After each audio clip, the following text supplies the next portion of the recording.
Hello friends, welcome back to your channel. तो आज की जो हमारी वीडियो है वो है क्षितिज भाग 2 के काव्य खंड। ठीक है, तो जैसा कि हमें पता है, सबसे पहले हम काव्य खंड को लेंगे। ठीक है, जिसमें हमारे पद, दोहे, सवैये, छंद, साहित्य रहेंगे। ठीक है, तो पहले हम सूरदास के बारे में जान लेते हैं। ठीक है, जो सूरदास चाहते हैं एक महान, ठीक है, हम उनको कह सकते हैं महान काव्य थे। ठीक है, तो उनके जो कुछ काव्य हैं, कई सारे वो गीते भी हैं। ठीक है, तो इनके जो कुछ फेमस काव्य हैं, ये हमारे सूर सागर, साहित्य लहरी और सूर सारवली। ठीक है, जिसमें हमारा जो सूर सागर है ये अत्यधिक लोकप्रिय है। ठीक है, तो पहले हम इनके बारे में थोड़ा सा जान लेते हैं, फिर हम इनके द्वारा पद लिखा गया पद्य को पढ़ेंगे। ठीक है, तो इनके बारे में जैसे कि सूरदास का जो जन्म हुआ था वो 1478 में माना जाता है। ठीक है, माना जाता है 1478 में।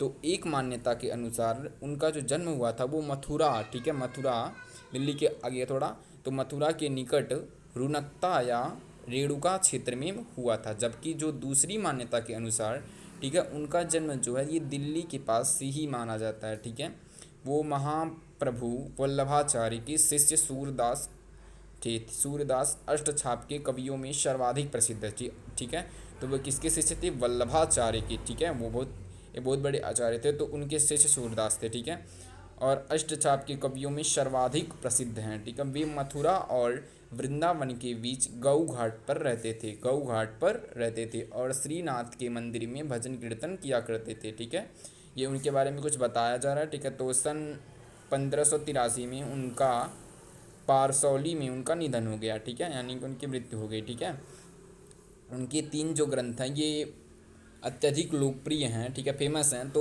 उनके कौन कौन से? सार सागर, साहित्य लहरी और सूर सारवली। ठीक है, जिस और सूर सागर जो है उसमें ये अत्यधिक लोकप्रिय है। ठीक है, और उसके बाद जो खेती और पशुपालन वाले भारतीय समाज का दैनिक अतरंग चित्र और मनुष्य की स्वाभाविक वृत्तियों का चित्रण सूर की कविताओं में मिलता है। ठीक है, यानी कि जो हमारे भारतीय समाज हैं, खेती और पशुपालन है, ठीक है, इनके दैनिक जो अतरंग है उनका भी उन्होंने चित्रण किया। ठीक है, स्वाभाविक वृत्तियों का चित्रण सूर की कविताओं में मिलता है। ठीक है, तो वात्सल्य और श्रृंगार के श्रेष्ठ कवि माने जाते हैं। ठीक है, वात्सल्य और श्रृंगार के, कृष्ण और गोपियों का प्रेम, सहज मानवीय प्रेम की प्रतिष्ठा और सूर ने मानव प्रेम की गौरव गाथा को माध्यम से मनुष्यों की हीनता बोध से मुक्ति, उनमें जीने की ललक पैदा की है। ठीक है, तो उनकी कविता में ब्रज भाषा का निखरा हुआ है। वह चली आ रही है लोकगीत की परंपरा को ही श्रेष्ठ कड़ी है। ठीक है, तो अब हम इनके पद को पढ़ते हैं। ठीक है, और जो हम ये पद पढ़ने जा रहे हैं, ठीक है, ये एक सूर सागर का ही पार्ट है, उसी में से ये लिया गया है जो हम पद पढ़ने जा रहे हैं। ठीक है, जिसमें हमें बताया गया है कि, और इसमें 4 पद हैं, और जहाँ से ये पद लिया गया है वो भ्रमण गीत का पार्ट है। ठीक है, अब भ्रमण गीत क्या होता है ये जानते हैं। ठीक है, तो बता दें आपको, जब श्री कृष्ण, ठीक है, जब मथुरा चले गए थे, ठीक है, तो वो वापस वृंदावन लौट के नहीं आए, तो जो गोपियाँ थी उनका इंतजार करती रही कि वो आए, और उनसे बहुत प्रेम करती थी, बट वो आ नहीं रहे थे। ठीक है, तो फिर श्री कृष्ण जो थे वो अपने आने की बजाय उद्धव को भेजते हैं। ठीक है, को अपना संदेश मतलब वो लेकर उन्होंने भेजा। ठीक है, कि वो जो गोपियां हैं वो श्री कृष्ण को भूल जाएं और वह योग की तरफ जाएं, अर्थात वो ईश्वर की तरफ ध्यान दे। ठीक है, उन्होंने ऐसा बोला उद्धव से। ठीक है, और जब ये सारी चीज़ें जब उद्धव जी गोपियों को बता रहे थे, तो उसी समय वहाँ पर एक भौरा आ जाता है। ठीक है, तो जो गोपियाँ हैं वो उद्धव से डायरेक्ट कोई चीज़ ना कह के सीधे सीधे वो भौरे को इंडिकेट करके, ठीक है, भौरे को दर्शाकर उद्धव को कहती हैं। ठीक है, तो जहाँ पर उद्धव जी गोपियों को संदेश दे रहे होते हैं, उसी समय भौरा आता है और वहीं से भ्रमण गीत प्रारंभ होता है। तो यह कैसे होता है, कहाँ होता है, अब हम आपको बताएंगे। ठीक है, इस पद के माध्यम से। तब हम अपना पहला पद लेते हैं। ठीक है, तो पहले पद में हमारे क्या बोला है कि उद्धव, इसमें बोला गया उद्धव तुम हो अति बड़भागी। बड़भागी क्या अर्थ क्या होता है? यानी कि भाग्यशाली, अत्यधिक भाग्यशाली। ठीक है, यानी कि क्या कर रही हैं उद्धव, तुम बहुत ही भाग्यशाली हो। ठीक है, बहुत बड़भागी हो।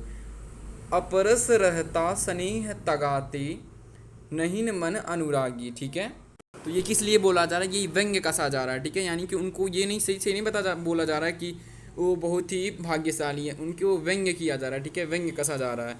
तो पहले हम एक काम करते हैं, इसको हम पहले इसकी पढ़ लेते हैं पद को, उसके बाद हम इसकी व्याख्या करते हैं, ठीक है। तो उद्धव तुम हो बड़ अति बड़ भागी, अपरस रहत स्नेह तगाते, नाहिन मन अनुरागी, पुरैनी पुरैन पात रहत जल भीतर, ता रस देह न दागी, ठीक है। तो इन पंक्तियों में जो है गोपियाँ जो है उद्धव से व्यंग्य करती हैं, ठीक है, उनको व्यंग्य कसती हैं।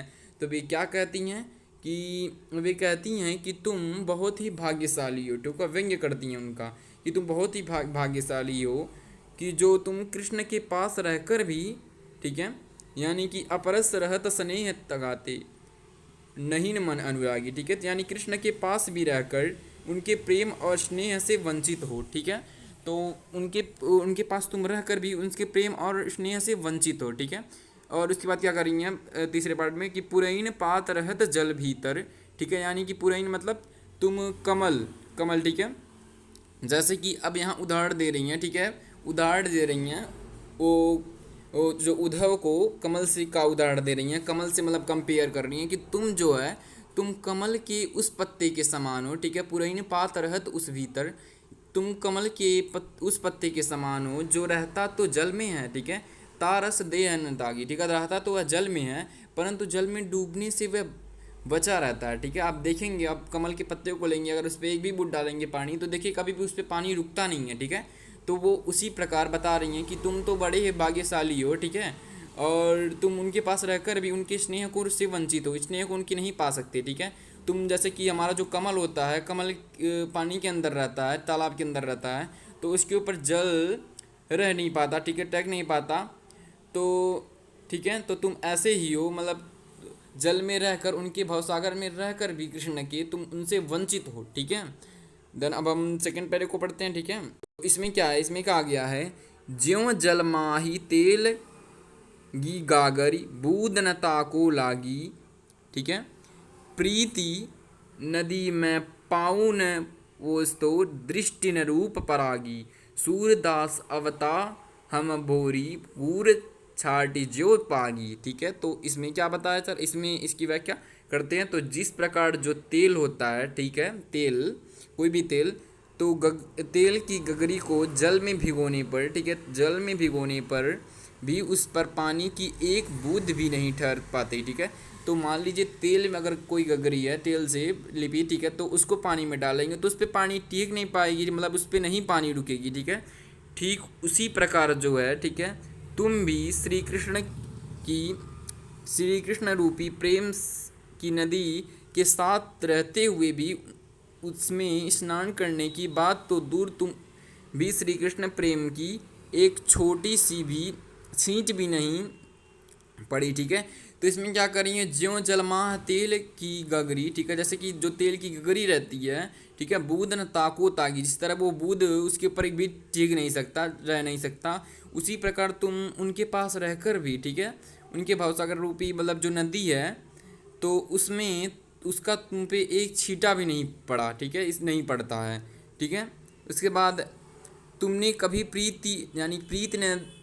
प्रीत नदी में पाऊ न बोसती, ठीक है, यानी तुमने कभी भी प्रीति के रूपी नदी में पैर नहीं डुबोया, ठीक है, प्रीत की रूपी नदी में कभी भी पैर नहीं डुबाया, तुम बहुत ही विद्वान हो, ठीक है, तुम बहुत ही विद्वान हो, दृष्टि परागी विद्वान हो, इसलिए कृष्ण के प्रेम को नहीं रंगे पड़ते, ठीक है। हम भोली भाली जो गोपियाँ हैं, कहती हैं हम भोली भाली गोपियाँ हैं, इसलिए हम उनके प्रति ठीक उस तरह आकर्षित हैं जैसे जो चींटियाँ होती हैं गुड़ को आकर्षित करती हैं, और हम उनके प्रेम में लीन हैं। जैसे कि चींटियाँ क्या होती हैं, ठीक है, अगर चींटियों को गुड़ दे दिया जाए ना तो गुड़ पे वो खाती रहती हैं और उसी में वो चिपक के मर भी जाती हैं, ठीक है। उसी प्रकार ये जो गोपियाँ हैं ना, गोपियाँ करती हैं कि गोपी श्री कृष्ण को किससे कंपेयर करती हैं, तुलना करती हैं हमारा गुड़ से, ठीक है, और अपने आप को किससे, चींटियों से, यानी कि वो उनकी भक्ति में इतना लीन हो जाती हैं, उनको मतलब लीन होते होते फिर उनकी वहीं मृत्यु हो जाती है, ठीक है। तो ऐसे मतलब इससे कंपेयर करती हैं, ठीक है।